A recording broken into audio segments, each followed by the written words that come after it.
backup and video. All right, we're ready. Here we go in 3, 2, 1. Super Mario is back.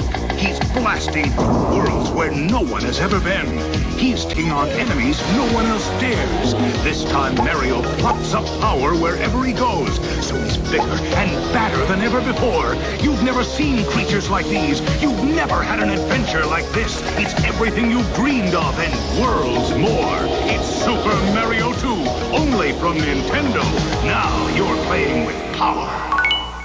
Oh, man. Mario? Yeah, what's this? This is Mario. Canadians or something. Hey.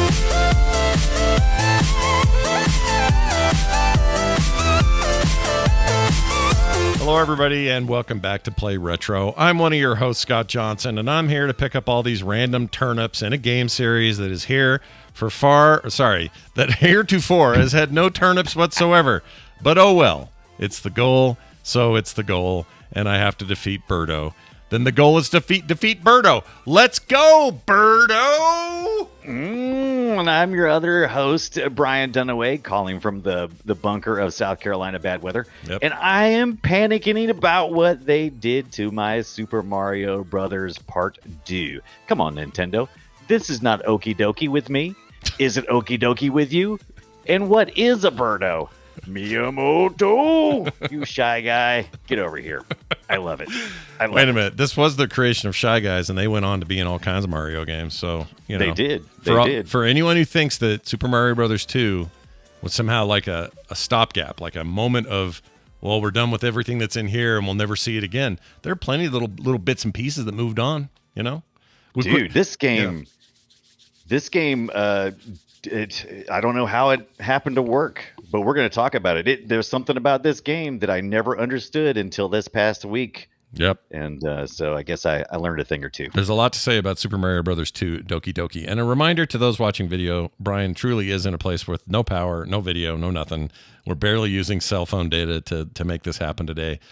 From his office.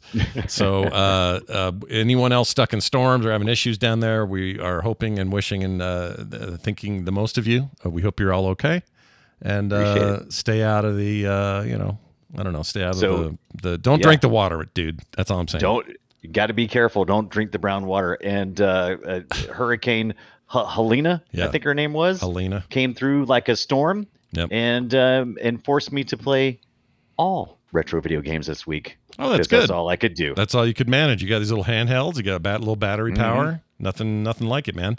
Let's talk about that for a second. I played a couple of games. One which you told me about that you're going to tell us about in a minute. But I'll tell you about another one I picked up that is tickling ye old fancy. Ooh. I bought a game called Old School Rally for Steam. It's only like under $9, like $8.99 or something like that right now. Nice. It's on sale, and it is a PS1 era looking rally game, which I'm a huge fan of that era. I like all rally games, but of that era in particular, I was a big fan. And you basically say rally, I say where, and I go play it. That's how into it I am. And this game's called Old School Rally for a reason. It looks like it was made on and for a PlayStation 1. Yeah. Super crusty looking textures. Not the best anti-aliasing you've ever seen. A little bit of pop-up here and there. The only thing really that's quote-unquote modern about it is that it uses a widescreen aspect ratio, and you run it at higher resolutions, that sort of thing. But it's made to feel like one of those old Colin McRae. They went all out. I mean, it's even got like the sparkling that you'll usually get when you're like moving around in 3D space in it's like the PlayStation. The interpolated pixel thing where they save pixels or because you spread out the pixel density, you get more on screen. Wow. I mean, none of this you need to do, but the game is aiming to recreate that sense, right? Right. And it's in early access, but it's already really like complete. Overwhelmingly positive, Scott. Add it to my cart. $8 something. It's not even like. It's very affordable. Where is it? $8.99. Normally only $10. It's 10% off. $9.99. Yes. Yeah. So it's a 10% off right now. Get it while you can. And they've been updating it all the time and like communicating with the people, and the people love it. I got way hooked on this. It's already Steam Deck certified. Come play this game. It's rad. Old School Rally on Steam. It will bring you back. Smart. Yeah, and you might say, well, Scott, why don't I just emulate Colin McRae 2 on my freaking, Amberneck or whatever? And I would say, yeah, you can do that. You should do that. That's fine. But if you want to feel, I don't know, you want to feel a little modern and retro at the same time, this game's rad. I like modern. I like retro modern. It's something we're going to be looking at here. I think me and you both are having that feeling Yep. Yeah, I love retro stuff, but people are coming out with some really good retro modern stuff too, though. Tell me about the one you picked up, because the one you picked up and told me about, what was it called? Utopia Must Fall. So cool. Yeah, I saw this. I'm not sure if one of my other friends was playing it, but I was on Keymailer trying to check up on my messages, and I was like, oh, they do have this available for request. Requested it, and they were kind enough to proxy that from the developer, Pixel Jam. Utopia Must Fall. And I was like, let me see what this is. It is so addicting. It's so now, good. This was back earlier in the week when life was good and I had the internet. Yeah. But yeah, it's all kinds of neon stuff. And if you think of Missile Command, Asteroids, and Galaga, centipede, little centipede, Yeah. and you put that in a vector-based but neon-looking glow, and this is that game, and it is fantastic. It's so You're good. basically fighting off an alien invasion from your Missile Command outpost, and it goes in. There's just like all these other great games and Asteroids and everything. There's here you go. You got to work through this wave, and then once you get that wave, you go to the next wave, and in between, you get to do all these upgrades, and that's really fun. What it reminds me of is the upgrades and the kind of roguelike quality of it reminds me of the Vampire Survivors games, but where those are usually top down, guy running around with a bunch of shit flying around. This is a stationary. It's just a different approach to the same idea.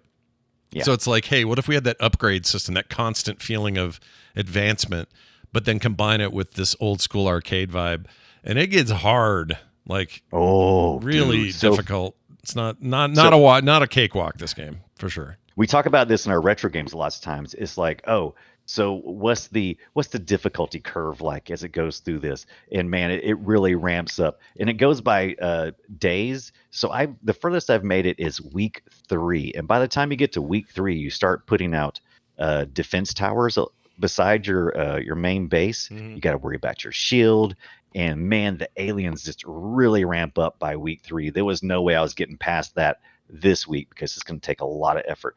But just the moment-to-moment gameplay from the first 2 weeks, totally addicted. Played it tons on my Steam Deck every night before I go to bed. It's got a 97% review average on Steam, which means it will show up soon. As it hits the threshold, it'll show up as overwhelmingly positive, and it deserves it.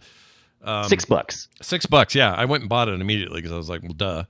I haven't tried it on Steam Deck. How are you getting it to work with the controller on there? Is it like a custom controller config? Because right now desktop doesn't have it by default. It's just keyboard, mouse. Right. It does not actually support controller yet. But what it does support is mouse. So on the PC, you play it with the mouse, and you just basically move your reticle wherever you want it to be on the screen, and that's where the laser, which is constantly firing, it hits. And so on the Steam Deck, you just use your trackpad as a mouse pad. So mouse by default, it takes that, I think, when you launch the game.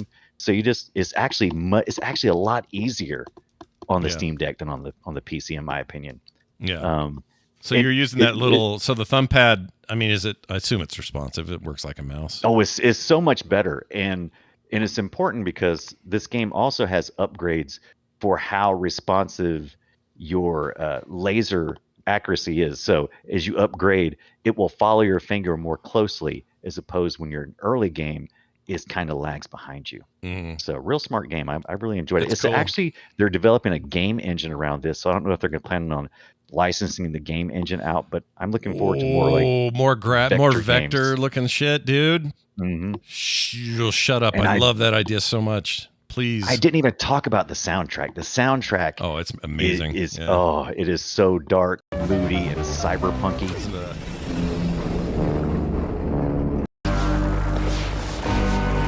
It's a trip, and even the beginning of it. In fact, you can hear it. I think. Well, I can't find it easy, but at the very beginning, it's cool because it's vector, right? You have infinite zooming. There's no pixels to deal with, so you can zoom as far as you want. So it starts in this little vectorized looking New York City, and it says, "New York City, the year is 2034." You know, like some horrible voiceover. You actually did pretty good, yeah. And then it zooms way out. A thing you never could do with Missile Command. You never quite knew what that scale was like, right?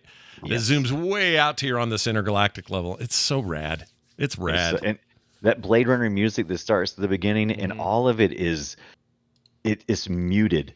All the music and sounds are just a little bit muted, so it feels like you're actually like in space or something controlling this stuff. It's way cool. Retro modern stuff, man. I did not know. So this is Pixel Jam made this. I thought it was their only game, but they actually made a few games, and one of which I already own, called Nova Drift. Love Nova Drift. Also great, like dual stick shootery thing. I didn't know this was them. Oh, now I'm all in on their fun times. Yeah, give me more fun times. Bring it on. Yeah, you know what? Game to keep your eye on. Utopia Must Fall. Yep, and that's just true. You know, forget about the game part of it. Utopia must fall. Well, anyway, that's what we've been up to this week, and there is much, much more to talk about in our main topic, so let's get to it. Shall we play a game? Let's play Doki Doki Panic. No, let's not play that. Oh, Doki Doki. Let's play the game that came out of it. It's a weird story, but we're going to talk about Super Mario Brothers 2. Now, it's best known as the sequel to Super Mario Brothers 1, and if you were a kid like me and you didn't know the difference, you just thought it was a game. It was a sequel. That made sense. Comes out. You can now choose between more characters. That also made sense. You could be Luigi, Princess Toadstool, and Toad. Mario, of course. Luigi in there or no? Yeah, he was. Yeah, Luigi, yep. That's right. I never choose Luigi because I don't like the higher jump. Here's what I would do. We're jumping ahead a little here, but No, it's perfect because most people are familiar with Super Mario Brothers 2. So I mean, I don't think we're really telling people anything new here. Not a lot of new stuff, but I would choose Mario almost 900 times out of 1,000. But occasionally I would get weird and I would choose Princess Toadstool. Why? Because she was floaty. She floated. If you held down your jump, it would extend it a little bit, kind of like his suits would later in 3 and other games. And I like that, but I couldn't stand playing a girl because I was a stupid punk ass little shithead. So yeah, like it would matter. It wouldn't matter today, right? Like today, who cares? I don't care if it's a girl. But back then, I thought that was a problem somehow. So it was always Mario, and Luigi jumped too high, and it made me feel unwieldy, like I was going to die all the time. Luigi not only jumped to... I was fine with the height of which Luigi jumped. Yeah. He has the highest jump. Each one of these has their own perks. Luigi has the highest jump, but he also has the slipperiest feet. So it's so easy to, be running and then slide off something and die. And I hated that crap. It wasn't worth the vertical... power up. The verticality was nice, but it wasn't worth what you just became you became a problem machine. Maybe, if you nailed his abilities or got that down, maybe you were the best player in the history of SMB2. I don't know. Yeah, I think, he has the most potential for being the best. But like you said, the princess is way better. You can literally just float right across the screen on that little skirt of hers, and just you can do anything. It's just like wee. Yeah, she's pretty good. She's pretty great. I just hated being a girl in a dress. Don't ask me what my problem was. I have no idea. Right, because there's a lot since this game used a different game engine essentially, and there's more verticality to the game itself, and as a result, there's a lot of chance to fall. No fall damage, but you could fall through open crevices and stuff very easily. So it was good to have that I made a mistake, turn back around, I'm the princess, so I'm just going to float back to where I was at. What's also weird about this game is it's easy to get roped into this feeling of like, well, that game asked me to do a bunch of things that Super Mario Brothers 1 didn't ask me to do. It changed things up. It gave the characters different control abilities, like we mentioned, and also it's about picking up stuff and throwing it. That's the main point of this game. It's less about being a, pure platformer, more about that. Mm-hmm. And they would return to some of that in 3, because 3 was a more proper sequel, wasn't based on another game or reskin really. But the longer history has gone by, the more it kind of just fits Nintendo's vibe. Nintendo's always saying, hey, remember that last time you played Mario? Well, this time you got a waggly controller with the Wii and it's totally different experience. Or this time you're in 3 dimensions running around a world instead of on a world. Or, whatever the changes are. They always do that. So really, if we didn't have the knowledge about the Doki Doki part, you might just say, well, this is Nintendo trying to shake it up like they always do. They're always shaking it up. Yeah. You heard us mention the Doki Doki a couple of times. For those who don't know, this Super Mario Brothers 2 is really just a reskin of a game called Doki Doki Panic, which was a Japanese game that was created for, what was it, Fuji Television, I believe it was. There was an event going on at the time, and they wanted a game, requested a game from Nintendo, and so Nintendo gave them this game with the characters that were based around the mascots that they had at the event. And eventually Nintendo said, oh, you know what would be really good? If this was Super Mario and we just put some Super Mario characters in here. Yeah. And it's more than that, but that's the quick rundown real quick. But a lot of there is more than that, and we'll get to it. But the music is almost identical. There's a couple of scenes, because your main guy here has like a turban. He's like a Persian, 1,000 Thieves kind of guy. But like Birdo's the same. The landscapes are the same. A lot of the mechanics and actual levels are the same. They really just reskinned him into Mario, added the other characters.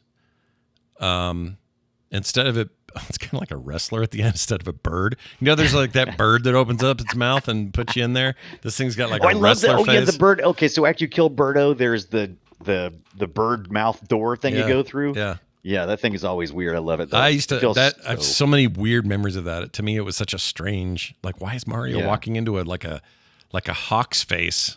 What is that about? Yeah, but right in the hawk's face is cool. But then if you play the Doki Doki version, it's like some kind of weird, like I think you said, masked wrestler. Yeah, like a wrestler guy. face. I'm sure it's not a wrestler, but it's some kind of something to do with the mascot stuff you were talking about before. I don't know, But it always. I remember when I first heard this, I went, "Shut up! There's no there's no other game." And sure enough, there it was. Yeah, and it's funny because the game was feeding on Mario to begin with. The original developer who created the original idea of the gameplay for Doki Doki, because that's how Nintendo works. Nintendo says, "Don't worry about story. Don't worry about nothing. Find something fun to play. Give us a fun game mechanic." And then we'll build around it. And that's exactly what they did. Kensuke Tanabe, I believe, created a proof of concept. He was in the same research and development team as Miyamoto. And so Miyamoto and other staff members had looked at what he had came up with some of the game mechanics, which were more vertical, but there was still a lot of this stuff we'll see later on. And he said, oh, like what you got there, but make it more like Super Mario Brothers. Right. And so he did. And then they kind of tooled around with it a little bit, and then they got the opportunity with Fuji Television at this first time, 1987 or whatever, this first time big event that was supposed to be an electronic event. And they came to Nintendo and asked for a game, and they said, hey, we got this game. And they said, cool, let's put some mascots that we have for this event in it. And that's exactly what they did. But Nintendo retained the rights to the gameplay itself, the underlying stuff, the audio, all that stuff. The only thing they didn't have the rights to was the mascots. And which makes perfect sense, right? Because all you got to do is skin the characters and you've got your game. It makes kind of financial sense too, I suppose. But right. But don't forget, while they're doing all of that, they've already released a Super Mario Brothers 2 in Japan.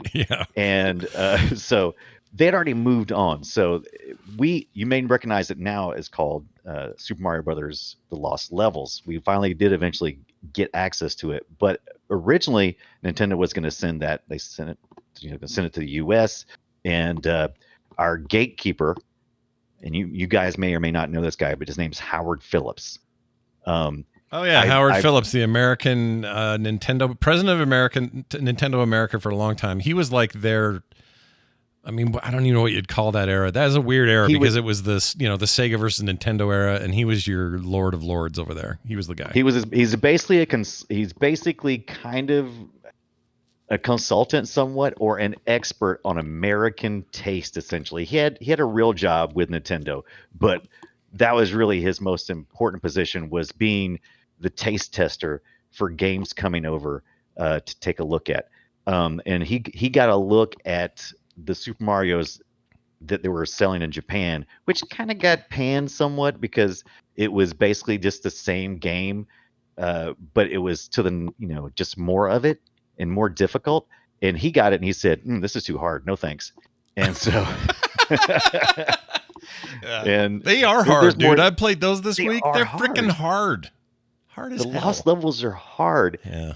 and you want to give it shit, but you can't give it too much shit because I played through it. Like I said, power's out, so I ended up playing it a lot, and it really makes sense. I know where Miyamoto was going. I know where the team was thinking, because they're thinking, oh, we have this first game and we've trained people along the way, because that's what really Super Mario Bros. Is about. It's about learning and progressing through the levels, right?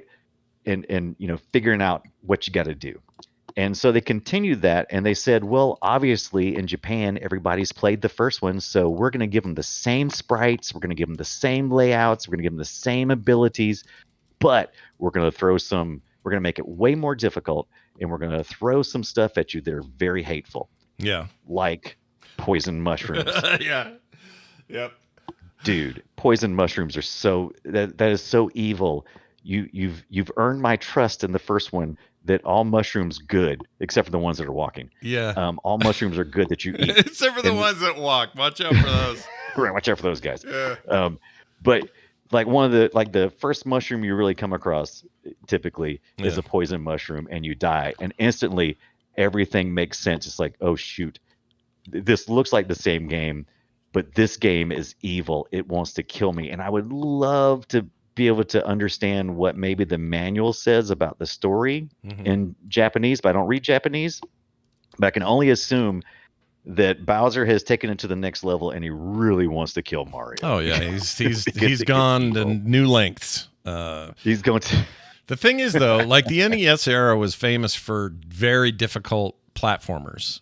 Not necessarily Mario, but it had its moments of difficulty. But I think in Japan they more embraced the bare knuckle difficulty levels, and over here we were a little bit more like, well, it's Mario. It shouldn't be so Are we damn playing a complicated. game? Yeah, we're supposed to be having fun here, because I'm not really having fun. Not that you can't have fun with those challenges, and obviously people eventually did, but as the world became less insular and less regionalized, it made sense that we would eventually get those lost levels, and we did, and they're part of that All-Star collection, and they're fine. They're good. They're hard. So if you got the SNES, you got the All-Star Collection. That was the first time we got to see it. You had your Super Mario Brothers 2 in there, as well as, like you said, the lost levels. And yeah. I don't think people were excited about playing it. No, I remember as a compilation, people were excited because it was all coming together. So there were always those people going, "Yeah, dude, those lost levels. I've been dying to play those for all the and then you get it, and you're like, I'm still shitty at it. I'll just play these other ones. Yeah, forget that. I'm going back to the other one. Oh wait, did they put new graphics on the Super Mario Brothers 2? Because this looks better. Yeah, I am surprised though how much as a dumb kid, I didn't know the difference at the time, but I really like the gameplay of 2. I think it's fun. Like it's just different. After I got through with the initial shock, it was like, oh, what the hell is this? Because I mean, if you go back and look, the 2 actually to me really defines how Mario really looks. Because in the first one, when you go back and play the first one, Super Mario Brothers, you're like, ooh, that doesn't really look like Mario, really. I mean, when you think about it. Yeah. And then the second one is like, wow, they really nailed the character design here. But why am I picking up stuff? What is this Birdo shit? What is this? Birdo. See, here's the other funny thing. Birdo. So a lot of like Shy Guys and some of these other characters or enemies, they moved forward to other games. We've seen them in other stuff. Birdo, as far as I know, I mean, I don't think he's even in Smash, is he? Ooh, that's a Or good she? question. Is it a she? I don't even know what Birdo is. What is She, I think it's a she. I think Okay. it's supposed to be a she. So Birdo, the essentially the antagonist of this game, which makes Bowser look like an elder god. This thing's just a bird that shoots eggs at you. It's out of its beak. You know what? I already felt weird about Birdo when I played it in the original, but then when I got to the All Stars version, Yeah. they actually give Birdo a voice, and that takes it to the next level. It takes it places you're not prepared to go, dude. No, Yeah. turn it around, baby, turn it around. Once again, though, the best versions of these games, that game included, are these GBA re-releases that they called Super Mario Brothers Advance, like 1 through 4 or whatever it was. Yes, It's complicated and confusing because 4 is technically 3. right. So I don't know why they did that, but it is the best version of Super Mario Brothers 3. Best version of 2 is on that thing. Best version of 1 is on that thing, in my opinion. And those lost levels are better on there. And they all come with a second game, which is that Mario Brothers, or the original Mario Brothers, bonk your head on the floor and knock the crab over and clear the level thing. And I love their version of that. I play that all the time. I freaking love those. And they're in all of these carts. Right. I'm trying to remember. So I think there were Super Mario. It gets real confusing because I think Super Mario Advance, the first one, had Super Mario Brothers 2 and not Super at all, just Mario Brothers, I think is what it had. Okay, so Like Super the Mario arcade version. Advance. So the original Super Mario Advance came out in 2001. That was just Right. Super Mario Brothers 2, and then the pipe game The extra. pipe game, yeah, like you'd play at the arcade. They all have this, yeah. Super yeah. Mario Advance 2 was a port of Super Mario Brothers World, so Right. the SNES game, and then Advance 3 was a port of Super Mario World 2 Yoshi's Island, and then 4 was 3. Right. Super right. Mario Brothers 3. So that's your lineup. They never put Super Mario Brothers 1. I think that's out there on that thing, but it's not part of this advanced stuff. Yeah. It's yeah. very weird. Their decision to do that is weird. Yeah, that was weird. I didn't understand the mix in the first one, but I will tell you, like you said, this is some of the best ways to play it. The graphics are smooth and sweet and creamy, and they changed the story too. Like I can't remember if they did it for the All Stars. They just did it when they got to Advance, but in that opening screen in Super Mario Brothers 2, when you just fall. It seems like it's such an unnecessary level. That first stage where you're falling in screen and you just get down to the door at the bottom. They make it different where you got clouds and stuff. You got to go down. Even they probably was like, that's kind of dumb. Yeah. Let's redo that for the first one. Yeah. When we get out advanced, stupid. Yeah, I think that's true. Did the first Super Mario Brother just keeps getting deprecated because it doesn't have. Once you know what you're doing, you're beating that thing in 10 minutes. And if you're speed running it, you're doing it in even less time. Like it's kind of we ridiculous. all learned it. We know where all the warp zones are. They can't sell that, is what I'm saying. Is like you couldn't say here's that and nothing else. Even just the Freebie Brother game. I can see why that never made it to the console. Plus, you realize how much you really hated the time mechanic in the first one. Yeah. 2 doesn't have a time mechanic at all. It's got hearts, and if you have more than I think if you have more than one heart, you're big. If you only have one heart, then you're small. Unlike the first one where you'd have to do all kinds of and the third one would go back to not time based, but it would go back to just the mushroom state. Yeah, which is fine. That's the preferred. Totally fine. Yeah, I mean it's Mario. Yeah. That's what you expect. But on the lost levels, that butthole of a game, it is constantly trying to subvert everything that you learned from playing the original. And that was one of the arguments too. Is like, what if you never played the first one and you get the second with the lost levels? You don't know what. Everyone played it anyway. So the warp zones. Everybody knows where the warp zones is at. You have warp zones here too in this lost levels, but pissed me off so much. I was like, oh, okay, here's the warp zone. Okay, cool. I'm probably going to jump up a couple. And so I go down the little pipe it takes you back to the very beginning of the game. Yeah, F I'm that. like, F that. you mother of, and it's obvious once you get to it and you realize, like, oh, it even says right there, it says, 1-1, but you don't think about it because you're just thinking, ooh, warp zone time, baby. Yeah. Let's get to warping. Yeah, let's get more morbin. It's time warping warping, time. baby. Yeah, it's warping time. Yeah, it's a weird. The Lost Levels as a thing. I'm really glad it exists. I have zero desire to try that again. I'm good. I enjoyed what I played of it because it was very challenging. It's actually pretty well balanced, and I see where Miyamoto and the team was going with, because it really does feel like a continuation of the first one, and you do use all the things you learned from playing the first one, Mm-hmm. and you just have to learn to question.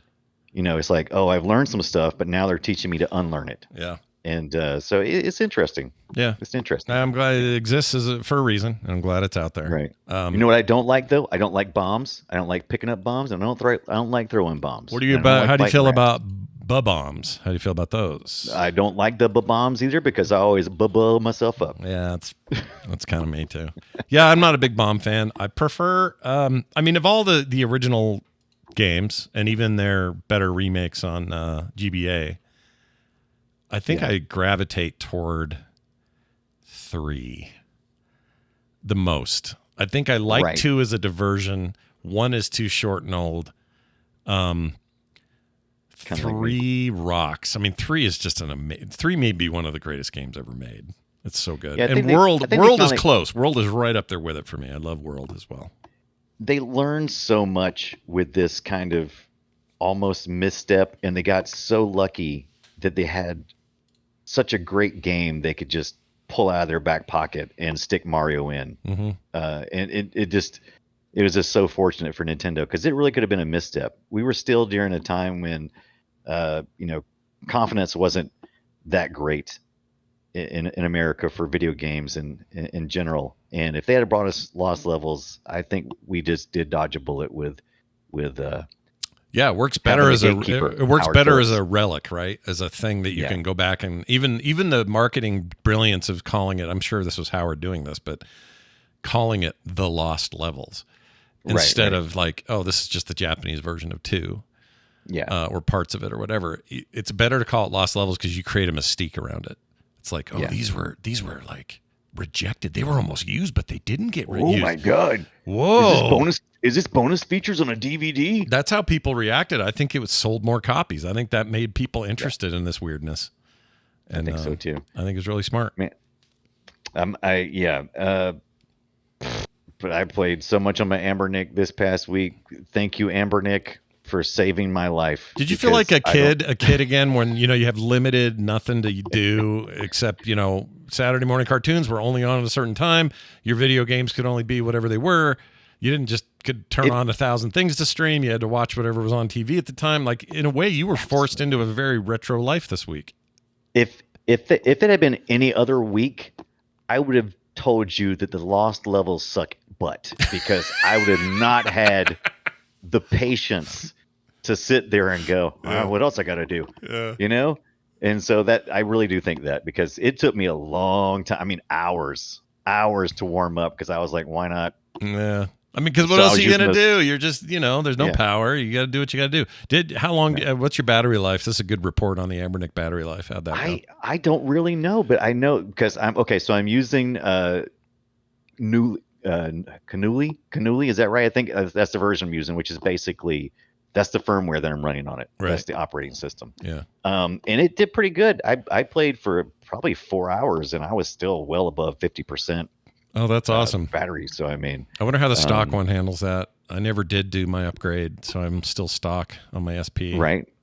I was, like I said, I could have stayed up longer if my significant other wasn't over there huffing and puffing about my loud button clicking. Yeah. It's not the greatest sleep method is to incessantly click buttons while your wife's trying to sleep. I get it. This doesn't make you sleepy, me clicking on the buttons Yeah. and making noises like, oh, come on. Oh, Yeah. oh." That's actually the worst part is me yelling. Because I played this game called on. What the Car lately before my wife left. Oh. And make it sound like before she left me. Right. Before she went on this trip. And it is awesome. It's like the golf people. It's just weird ass game, but it's with a car. You think it's a racing game, and it turns into 1,000 weird things. And there's some really hard levels on that, and I'm just laying there in bed going, damn it, son of a bitch. And she'd be like rolling over. I'm like, I'm waking her up, aren't I? But she always acts like it's not. She's like, no, you're fine. I'm like, come on now. It's fine. It's fine. I'm just thinking of how I'm going to either murder you or leave you. Yeah, one of those two things. Just keep doing it. Now, we didn't talk about, we joked earlier about Birdo and whether Birdo was male or female, but I think that was, in my looking this week, that was one of the things that had come up. It was like, I think that was supposed to be how it was supposed to be. You know, it's like androgynous Birdo. You weren't supposed to, it's not meant to, it's like a snail. Yeah. No one's checking, you know? No one's checking. Actually, right. I think snails are asexual. I think they just reproduce. Yeah, that sounds right. I mean, you'd have to be moving that slow. Yeah, it's just, we always want to apply human culture and issues and stuff around gender when it comes to animals and stuff. And a lot of them are just like, yeah, all I got to do is like lay in the mud for an hour and I'm pregnant. Like, you know what I mean? Or whatever it is they do. But whatever is how they produce. Yeah, and we shouldn't assume anything about Birdo because I don't even think it's a bird. I don't know what it is. It's shooting. Look, it's whatever it is. Exactly. I think Birdo is the right term because what is shooting eggs out of his mouth is weapons. Yeah. Sometimes fireballs, by the way. Oh yeah, that's right. It switches between the two. Yeah. And you never know which one. You're supposed to jump on the egg, grab it, put it below you. Grab it on your feet, pull it up to your tossing level, and then throw it at her. Right. And kill her with her own egg, he or she. Now, you would end each stage, or world. I can't forget how they lined all this stuff up on Super Mario Brothers 2. But anyway, you would typically have to face off with some kind of Birdo creature at some point in time. And I hated if I was in Luigi form because Luigi has a really high jump. Yeah. And he kind of comes down slow. It's not a float like the princess, but he comes down. We haven't even talked about Toad. Toad, he's pointless in my opinion. Maybe he's really good for he rhymes with chode for a reason. He's the worst. He's got more power, but I've never understood how that relates to anything because it's all about jumping and running and that kind of stuff. Anyway, so he comes down really slow, and so trying to fight Birdo with Luigi is such a pain in the butt because you have to guess when the bird's going to shoot the egg out. Mm-hmm. Now, the princess, she floats, but as soon as you let go of the button, she falls quickly. So she's really easy to capture the eggs. Yeah. So yeah, that's my go-to recommendation for that. Also, I learned something else too. Very important when you're unlocking doors, because most doors you have to go through. You get potions, you drop a potion sometimes, go through a door. And other times there's just doors in the world, and some of them are locked. Right. And you have to get a key. And backtrack to hell and back to take the key back to the door. You do. Yeah. And you're getting chased the whole time. If you get a key, you're getting chased by the auto of this game, the little smiley face thing that follows you everywhere. I didn't know this until I accidentally did it. You drop that key like it's hot, and they go away. Yeah, they leave. They stop chasing you. Yeah, they're also good. The keys are good for throwing at enemies and killing them. They're pretty good for that. Yeah. I have accidentally thrown it off edges though, and I'm like, oh. I do really like the Shy Guys stuck around after this game because they're one of my favorite enemies, and I don't even know why. I just like the look of them. Something about a Shy Guy. Here's one. Everybody's got a mask on 2 and 2 as well. It's like, everyone's wearing masks. You're right. That's weird. Yeah. Everybody but Mario and his pals and Birdo. Yeah. Birdo's like, you all wear masks but me. Real quick, here's another reason to hate Toad. Hold on. Here we go. Enjoy this. Here we go. That's why you hate Toad. Oh, I forgot about that. I forgot about that until I was playing the Game Boy Advance version. You got to play the advanced versions to hear him, but he's one of those, but when Mario was unvoiced, those games were unvoiced. Mario had no sound. He just died and doot or whatever. But then N64 comes around, he gets a voice. Peach gets a voice, and she's annoying, but whatever. It's just, hi, Mario, I need you to rub my nipples, whatever it is. Right? And then Mario's just, nips. Oh no. And we love Mario, and his voice was perfect. They did a great job. And Luigi, hey, what's going on? Like, that's great too. Toad, why you give me this? Here's another one. No. How about this? Oh my gosh. What are they thinking? I don't know, but it did make me realize, because I kind of forgotten Toad's voice until I was playing it. And I forgot that it sounds, because at first it kind of confused me because I've been watching a little bit of the Muppets and stuff. Yeah. And I forgot that it sounds like Gonzo from the Muppet Babies. Oh, a little Do you bit. remember the voice they used from Gonzo and the Muppet Babies? Yeah, not a fan.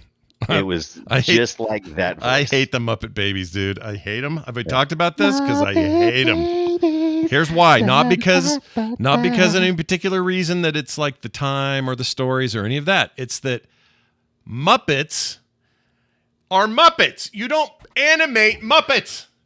They're on the hand of the whole point of the art form are their puppets. It's puppetry, not to animate little baby versions of them. That's but so what about effed. Baby Rolf? No, none of it, dude. It's all a mistake. I'm telling Baby Piggy? you. No, bad. All bad. Baby Kermie? I love these characters as their regular Muppet selves. Here, you know what? I'm going to play a little bit of this. Do you want to hear this from 1984? Babies. Here's a little taste. I don't know what this scene is. We're going to find out. Oh, it's a whole episode. F that. That ain't happening. Yeah. We're watching the whole episode. Everybody buckle up. I just wanted to hear Gonzo. I want to hear Gonzo say something. Maybe he'll do it here. Hold on. 100% that. There's Toad. That may as well be him. Or may as well be Toad. Yeah. There's Toad. Nailed There's it. your Toad right there. Nailed it, Man, I Brian. love that. And I will have the theme song forever stuck in my head because of an incident. My little sisters used to love Muppet Babies. I was fine with it. There's way worse stuff that can make me watch.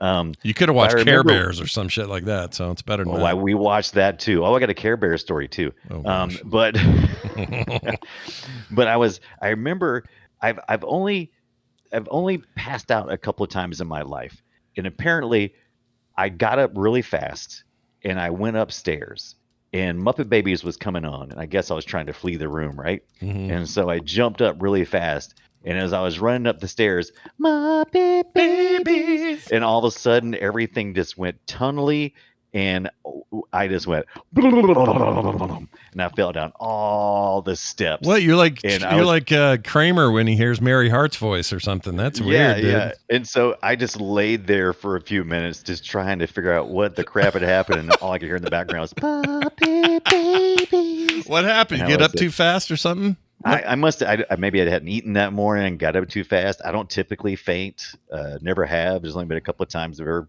fainted in my life, and that was just one of them, I suppose. So Damn, dude. it was weird. That It was is weird waking up to hearing That is weird. hearing the Muppet Babies. Yeah, that's very weird. I don't want to besmirch anyone's childhood, but there are so many things about Muppet Babies. It's just it's wrong. When are we going to play the Care Bears video games? We should do that for Christmas. Oh gosh.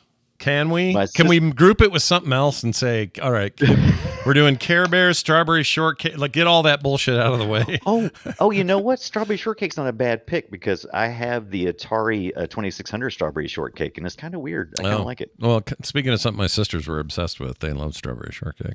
Oh yeah, I love Strawberry Shortcake. I do remember my sisters getting a Care Bears cake one time, and you know how you have like little figurines on the top of cakes, and they're usually made out of something edible.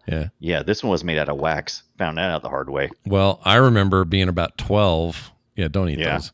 I remember being about 12 and huffing on the Blueberry Girl. Oh yeah, the blueberry. Oh yeah, Because she's she the best. smelled really good, and I would just huff on her for hours. And my parents were like, "I don't think that's normal. He shouldn't be sniffing on that thing."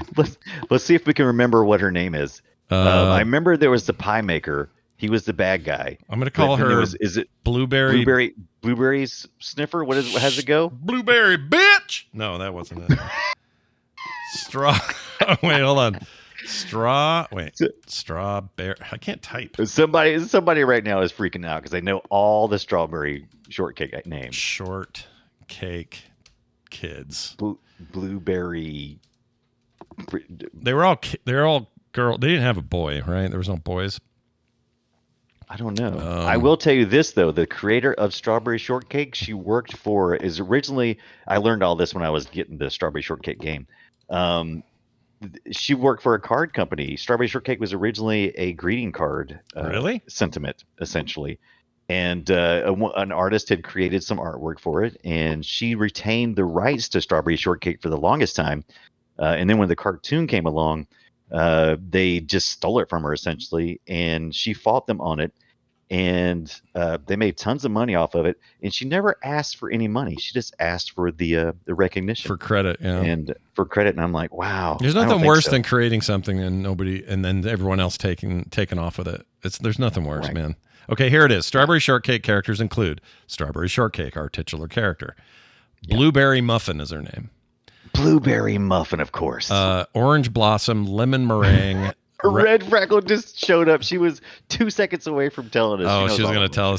tell us. Lemon Meringue, Raspberry Tort, Plum Pudding, Cherry Jam. She was always getting in trouble.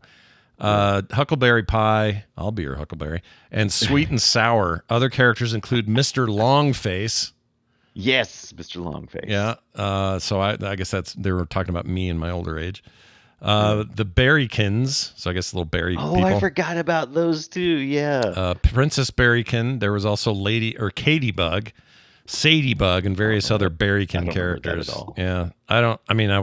This was my sister's show and I did not watch it, but I smelled their dolls all the time. I love that. Yeah, I bet they love that. Stop, you're sniffing all the good off of it. And they actually used to say that if you smelled it too much, you were going to take all the smell away. And I'm like, I don't think it works that way.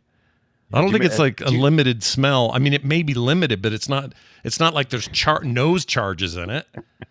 Like, I've already used 6 of my nose charges out of 12. It doesn't work that way. Is it even still legal to sell that kind of stuff to kids anymore? Because I remember they were like, remember markers? Oh, yeah. The smelly markers? Yeah, I that love you could those smell? too. I'm like, what a terrible thing to teach kids. You know what's You worse? should Let me tell you what's sniff even markers. worse. It's not only that, but I, as a kid, remember taking, again, my favorite's blueberry. I would take the blueberry marker, the blue marker, and I figured, since I love the smell so much, the way to keep it with me is to take it and to coat the insides of each nostril with as much of the ink of the thing as I could. So then I would smell it all day, and it kind of worked. I don't think it was good for me, but it kind of worked. I don't know how we got over here, but I've appreciated our sidetrack today on the Play Retro Show. You know, Super me too. Mario Brothers. And 2. it's also It was very great. retro what we're doing. Here's the original theme song, by the way, of the original cartoon. Okay. Boys and girls, moms and dads, brothers and sisters, cats and dogs, welcome to the world of Strawberry Shortcake. Who sleeps all night in a cake made of strawberry, wakes up bright in a cake made of strawberry. Jeez. I think we need to break down the lyrics one day, just line by line. To talk about the insanity that is that. Sign me up, dude. I'm telling you, we need an episode on Strawberry Shortcake. I'm not really excited about doing a Care Bears episode, but something about Strawberry Shortcake fascinates me. Well, let's give the demographic they were aiming for its due. We do a lot of games on here that were aimed at boys at the time. Not that girls couldn't play them, but that was the marketing, right? Take something where the marketing went to the girls. Maybe we bring in somebody like Red Fraggle for a hot take. Ooh, bring Amy in. Yeah. Yeah, I'd do that. Hot take, more like what's the word when you have a technical advisor? Yeah. What is that called? Keep it straight. Keep it straight. Yeah. That's a good idea. Well, anyway, back to Super Mario Brothers 2. Back to Pokemon Go, as they say. This lady says that. Back to Pokemon Go. We're going to talk. What was I going to do? I was going to play some sound. This is what that game sounded like back in the day. And here it is right here. Super Mario Brothers 2 sounds.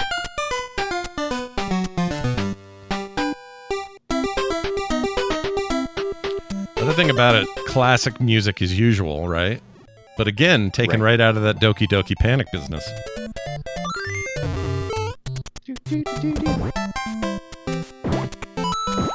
I mean, it's got all the classic sounds of 2. 2 has amazing soundtrack. It's very, very good.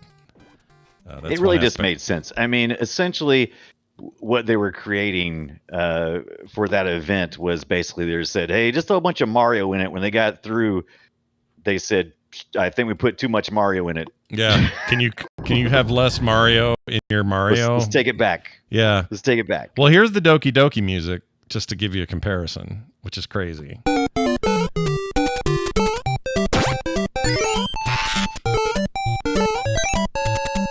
I mean, even the jump sounds taken right out of Mario. I mean, it's indistinguishable in some ways. A little faster, I think. Sped up. Yeah. But, you know, what a weird thing. Strange little moment in Nintendo history. Unusual for Nintendo. To me, this is like that weird PC point-and-click adventure Link game that's so bad. It's like, what do you... Why? Why did Nintendo have to make that? Too. You know? Like, why did anyone ask for that? Did somebody at Nintendo headquarters go, you know what we need? A half-assed attempt at an Amiga game or whatever the hell it was. Yes. I miss these times, though. I miss Japan being, especially in Nintendo, being nervous about making the same mistakes that Atari made. And, you know, always a little bit apprehensive about showing us their weirdness. Yeah. And it's like... Yeah. Now there's full display. There's like, hey, this is Japan. What do you want? Sometimes we just... What do you want? Yeah, they want us to see the weird now. Yeah, look at it. Look at it, baby. Back then it was like... You dig it? Look over there. Don't pay attention. All right. What else do we have to say about this game? Oh, man. Yeah. The Mario's... So all these games are hard as nails. Even the Super Mario Brothers 2, which is supposed to be an easier version of the Lost Levels... comparatively gameplay wise. But later stuff, if you're wanting to play this, you definitely want to get it like on something like the Advance where you can do saves. It really does help a lot. And I like doing the saves in my if you're doing emulation, I like doing the saves before to see just how random the jackpot luck spin wheel thing is. You know, when you at end of so many levels, if you collect cherries, then at the end of it, there'll be spins for extra lives. And I like to do a save right before then so I can see, am I going to get all cherries? Probably not. Yeah. Will I get some POWs? Who knows? Yeah, you want some POWs? POWs are great because you can throw the POWs in this game. You want to throw the POWs? Yeah. And knock everything off its feet? Because the old game, you either had to land on the POWs or bump your head on the POWs. This game was like, you want to uproot that POW and throw it at 15 bad dudes? Do it. Yeah, just do it, bad dudes. Pick up your enemy, huck it at another enemy. It all makes sense. It's Mario Land. You want to give Birdo the bird? Do it.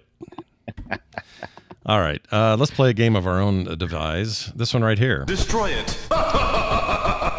We made a little game called Guess Our Game. It's where we play audio from an old game. We give the platform and the year, and then the challenge is for each of us to take 4 possible answers and pick the right one. I'm going to start this week with a game on the Super Nintendo Entertainment System platform. More like Nintendo. Yeah, more like Nintendo. Some call it SNES. Some call it Super Nintendo. Whatever you want to call it, that's the one. And the year was 1992. All right. So put it in your head. All the proper ways of thinking about it. 92. This is a year before. I'm sorry. This is the year Green Day put out Dookie. This is a year before. They put out Dookie, not had Dookie. No. They put out Dookie. Produced Dookie. And then the next year, you get Jurassic Park the very next year. So that's where we're at. Okay. Put your head in that space. And I'm going to play this game for you. Super Nintendo game. Here you go. And then we'll check your guesses.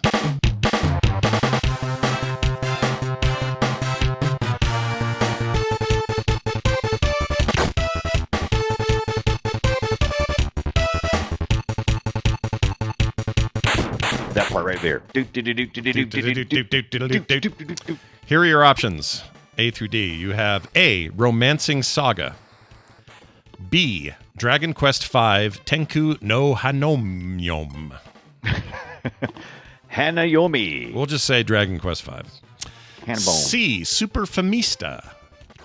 Or D, Dragon Ball Z, Super Seiya Densetsu. Densetsu. There's a few too many syllables there, Scott. I think I can't do Japanese names. But Dragon Ball Z, Super Saiya Densetsu. I've done forgotten what the audio sounds like now. We've been doing pronunciate. Okay, give me a little bit of audio. I'll give you a little bit more here. Here you go.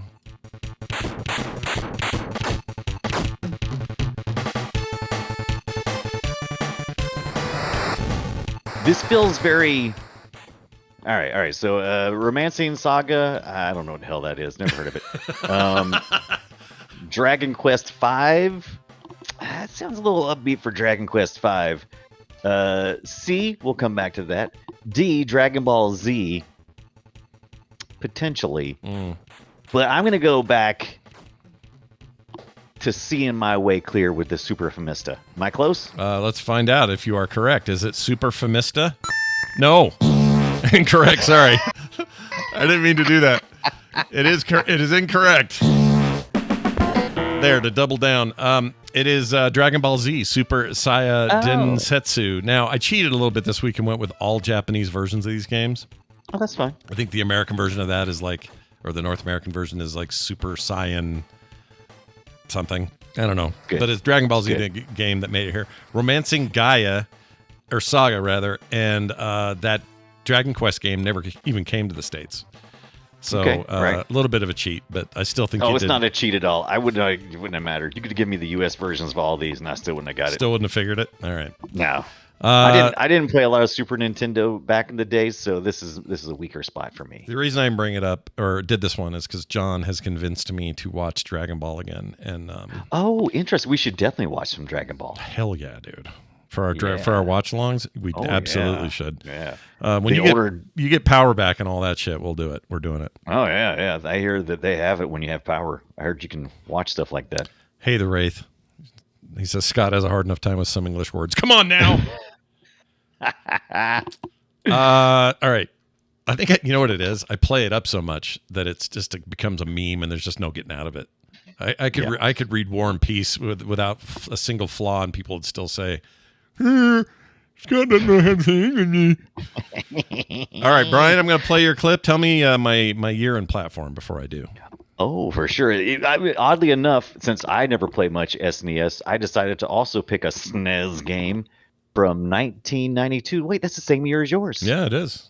You're right about that. Yeah, but you know what I went with? I went with U.S. releases. I know. Yeah, so because I don't like pronouncing all those Japanese words I can't say. Yeah, this is how you stay away from being memed as the guy who can't say words. You quit using words that are hard to say. See, that's the trick. Well, let's play your clip here and see what we got. Oh, geez.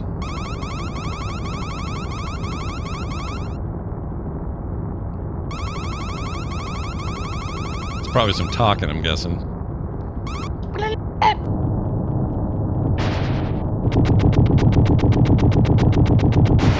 It's like a form of ASMR for me. I love this. I love that. Isn't it chunky? It's awesome.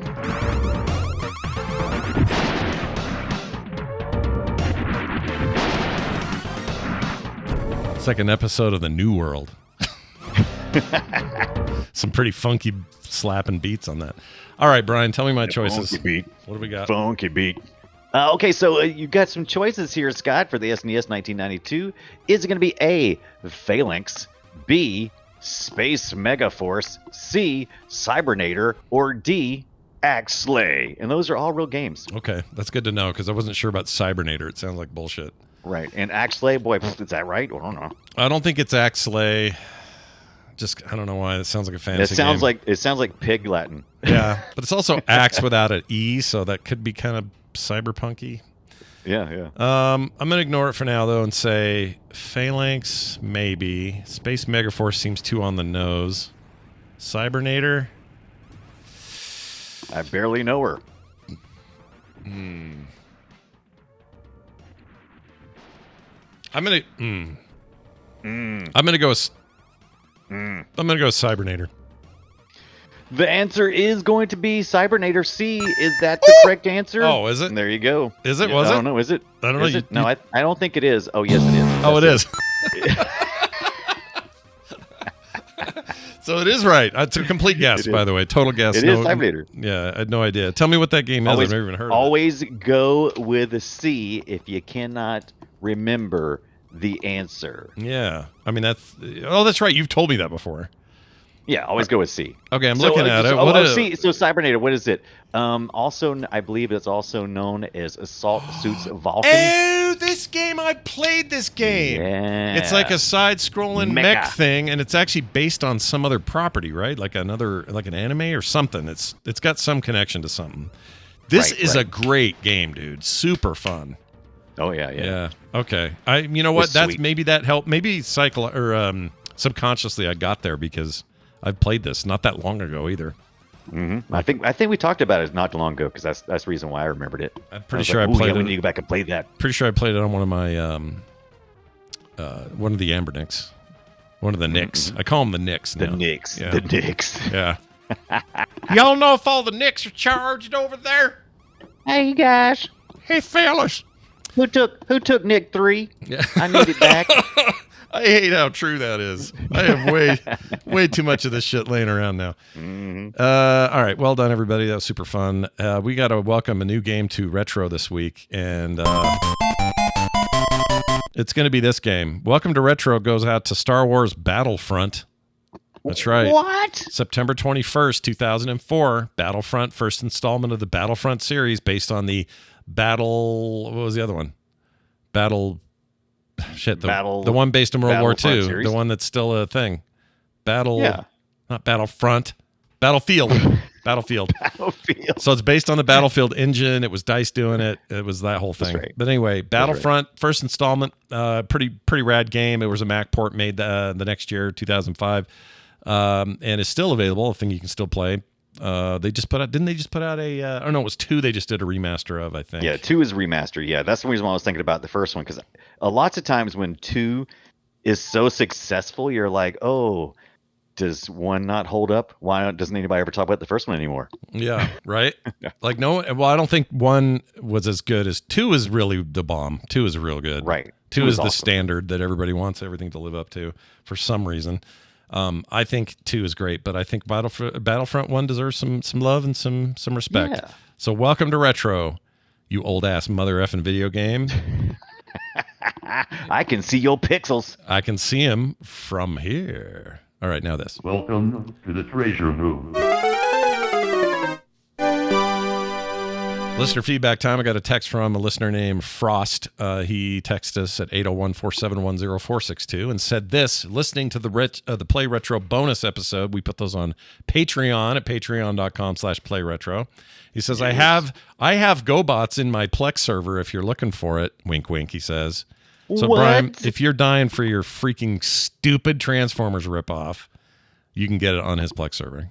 So what do you say? I'm just saying, Frost, hit me up, bro. I also think I thought they were, hold on, GoBots. I thought I saw these on full episodes on YouTube, didn't we?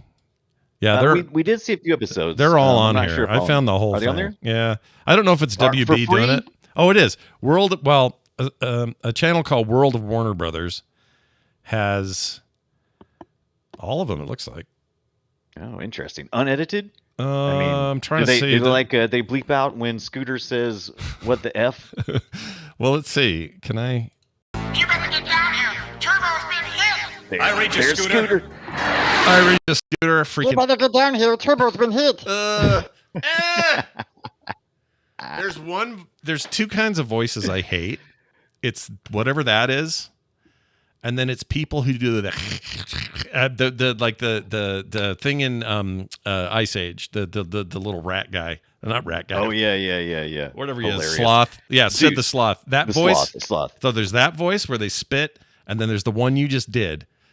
Those Look, Scooter- those are like chalkboard fingernails on the chalkboard for me. I hate them. Dude, there is absolutely no other voice that a transforming Scooter could have. Okay, I mean, that's just it. I hate it. Give me a different voice for a transforming Scooter. Let's see. You can't. You know why? Because it's impossible. That's the one. Why can't it just be, hello, I'm a transforming scooter? Hello, I'm not a Luigi. I'm a transforming scooter. I turn into a scooter, and then a man, and then a scooter. It's not bad. I mean, what Vespas? What are Vespas? What nationality are Vespas? Well, there are some Transformers Vespas, I think. Transformers scooters. Hold on. Scooters. We're not scooters. Transformers scooter. Isn't there a? I thought there was a Transformer that was a scooter. I think you're thinking of GoBots. I might. You mean I might be thinking of Scooter from GoBots? They fooled you, Scott. They fooled you. That's really bad. All right, there's that. Let's get to the. We have just a good reminder. Okay, we We got a web server or a server over there called RetroGib. That's GIB.com. And on there, you get Roller Coaster Tycoon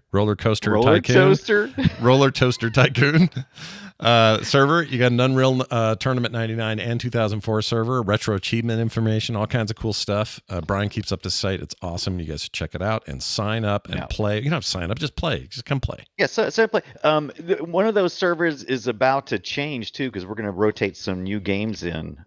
So you better let me know if one of those three systems that you're which one do you want to get rid of so they have an idea of which one they have to I guess. don't know. I've got to look at the stats to see if anybody's been playing a Roller Coaster Tycoon server, Unreal Tournament 99 or Unreal Tournament 2004. It's not like we can't roll them back eventually back into the loop. I'm just going to take. I've got several game hosts, and I can choose which games I put on there, and so let's just say there's maybe some Quake Arena stuff coming up. I'm just saying there's some new stuff coming on. I'm excited about that idea. Change. I like Quake Arena. So, I mean, Quake Arena is great, except I still think Unreal's a better game. But hey, change it up. Why not? Yeah, change it up. Our next discussion next week. What the hell is this? Cho Aniki? What is this? I haven't looked at this yet. Tell me about it. All right, so I did not know anything about this, but our good friend Tondagosa, who I'll be getting to see this upcoming weekend. Oh, is he coming to the meetup? I didn't know that. That's great. Yeah, he's coming to the meetup. I was watching some streaming. He's back. He's got a streaming set back up, and he was someone requested that he play Cho Aniki, and I had never seen anything about it, but it was so weird. We got a short week this week. I thought, wouldn't it be fun just to do some weird Japanese weirdness, dude? Did you watch any of the clips yet? Not yet. Watch some clips of some of the gameplay. Make sure this is something that you can survive, because I'm telling you, we talked about Japanese weird. This is Japanese weird. Okay, I like Japanese weird. I'm in. Yeah. Like some people in the chat are like, yeah. Well, I guess it's Tonda. I just realized who was like celebrating that we're going to be doing it. It's kind of one of those things where, like, if you know what I'm talking about, because it's scarring. Once you've seen it the first time, you're like, that's in your head forever. Let's see. A few outside Japan have played Choco Anika, but many know the game through articles written about it on such websites as iMockery, Sean Baby, and Something Awful. Remember that place? The series is often mentioned in lists of outrageous, peculiar, or sexual video games. We'll keep it safe. Yeah, we'll keep it safe. Let's see. Gaming Magazine Electronic Monthly ran a passing comment about how the U.S. was thankfully spared the homoerotic shooter. It was a PS1 game, was it?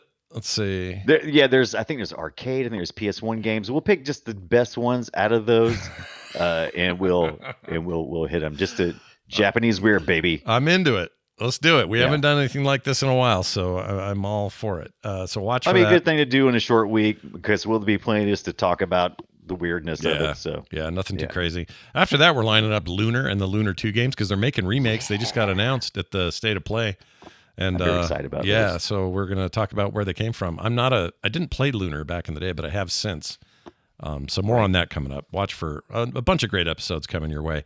In the meantime, support us on our Patreon, patreon.com/playretro. Why, you ask? No commercials ever. Pre-show content every week. Other cool stuff. Go check it out. We mentioned we may watch more cartoons. We have been doing that with the X-Men. GoBots may get that treatment. We like to do retro things. So those go to the patrons when we do that. So watch for Make that. Amy watch, guide us through an episode of those smelly shortcakes. Yep. Old Egg McMuffin, Cherry Cheryl. Who else? Dirtwater Dinkus. Whatever. I'm looking forward to all that coming up soon, and patrons should especially. That's patreon.com/playretro. Everything else is at our website, frogpants.com/playretro. You can also email us, playretroshow@gmail.com, or you can just text us at 801-471-0462. That doubles as a voice line, so leave us voicemails as well. Brian, anything you'd like to say before you go and try to restore power to your state? Before you go, I praise the power that comes to our houses. Yeah, and the don't take it for granted. We don't have it. Don't take it for granted. Exactly. Appreciate what you've got. Modern technology can be swept away by one nature thing. Yeah, one big fart from a giant cloud. We're all 1 week away from the apocalypse. How's that? Don't forget. So stock up on peanut butter. play something retro, and we'll see you next week.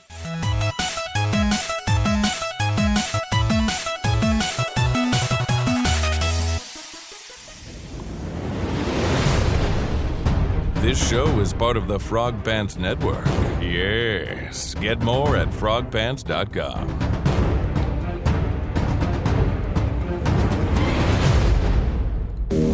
Super Mario is back. Oh.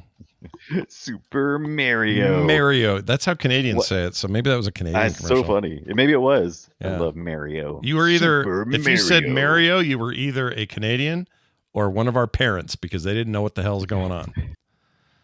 That was the deal. They say, you playing that Mario again? Dad, it's Mario. It's Mario, Dad. Jeez, don't embarrass me in front of the other kids. I don't think my dad believed me until much later the N64 comes out. I'm in my 20s, 25, whatever I was. And I said, hey, Dad, check this out. And we played it at his house. And he goes, what? And I go, you still think he's called Mario? He goes, yeah. But then there was some part where one of the other characters, I think it was Toad or somebody, calls him Mario, and he couldn't believe it. He was just like, you did this. You've got a button you're pushing or something. You did this. That's hilarious. He really thought it was me.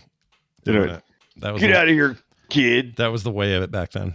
All right, Brian, you need anything from us? I feel helpless. I don't know what to do. I want to help. I appreciate the flexibility to get this done and sticking through it and everything else. I'm hoping I'll have power back by Wednesday at the house, but if not, we might be able to manage to do it again. But I would think so. I would think by Wednesday. If not, one of two things is going to happen: either have it back by Wednesday, or I'll have murdered somebody. Yeah, whichever. Commit the murder. If you commit the murder, perfect time for it because no one's got power, no one's got surveillance, no camera, no bandwidth. Yeah, as far as I know, the satellites are all confused. I don't know how this works. Well, all right. Have a fantastic one. My best to everybody there and your family and everybody, and let me know how things go. Yeah, thank you. Be safe. Be safe. Stay safe.